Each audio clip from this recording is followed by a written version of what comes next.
तुम्ही सुद्धा अशीच ॲब्रो पेन्सिल वापरत होतं का ॲब्रो फिलिंगसाठी? मी सुद्धा बघा, कुठे लावायला गेलं तर एकदम जाडच लागून जायचं, तर कुठे जास्त डार्क, तर कुठे जास्त फिक्की.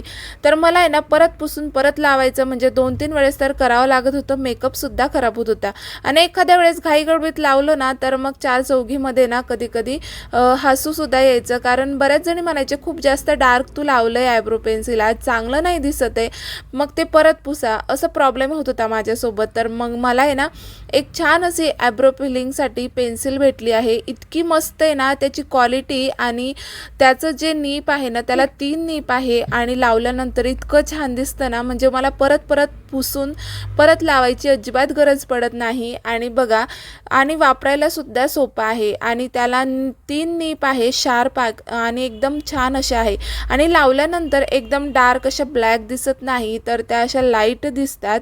आणि तुम्ही याच्याने ना कोणताही शेप देऊ शकता छान ॲब्रोला.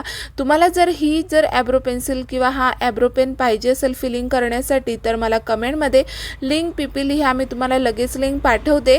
आणि हो, ही रील तुमच्या मैत्रिणींना देखील शेअर करा ज्यांना ॲब्रो फिलिंगची रोजच गरज पडत असते. तर फॉलो केल्याशिवाय तुम्हाला लिंक भेटणार नाही. बाय.